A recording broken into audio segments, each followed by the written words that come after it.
नमस्कार, जोहार। मैं विजयलक्ष्मी स्नातक प्रोग्रेस ऑफ झारखंड की रिपोर्टर एक बार पुनः ज्ञान स्वरूप में एक प्रेरक कहानी लेकर उपस्थित हुई हूँ। तो चलिए कहानी शुरू करते हैं। एक बार विवेकानंद जी रेल यात्रा कर रहे थे।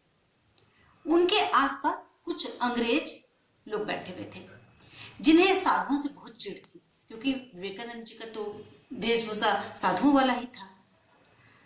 वो विवेकानंद जी को देखकर उल्टी सीधी बातें कर रहे थे, क्योंकि वह सोच रहे थे कि ये साधु है, ये क्या अंग्रेजी जाने। और वो अंग्रेजी में जो मन वो इन्हें बोल रहे थे, अभद्र भाषा कभी प्रयोग, अभद्र वाक्य कभी प्रयोग कर रहे थे। तभी कुछ देर के बाद एक बड़ा स्टेशन आता है। वहां पर विवेकानंद जी उतरते हैं और हजारों की भीड़ थी जो कि विवेकानंद जी का इंतजार कर रहे थे।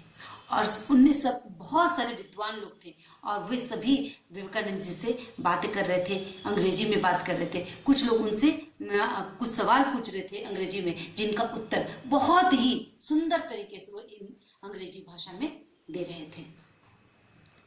यह सब बातें उनके साथ जो इर्द गिर्द बैठे हुए थे अंग्रेज जब देखते हैं तो वो स्तब्ध रह जाते हैं।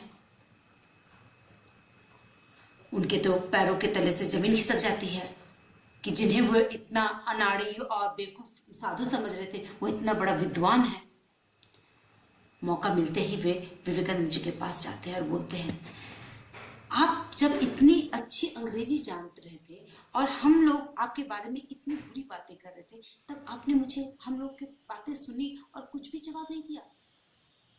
विवेकानंद जी बोले, हाँ, मैं आप लोग की बातों को सुना, लेकिन मैं उस पर गौर नहीं किया, क्योंकि मेरे मस्तिष्क में बहुत ही जरूरी कार्य की बातें चल रही थी।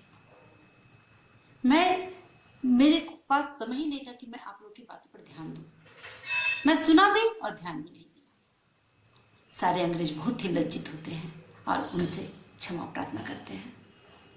तो इस कहानी से हमें क्या शिक्षा मिलती है कि हमें हमेशा अपने लक्ष्य पर ध्यान देना है। हमारे आसपास क्या हो रहा है, क्या बोल रहे लोग, इन पर ध्यान नहीं देना है, नहीं तो हम अपने लक्ष्य से भटक जाएंगे।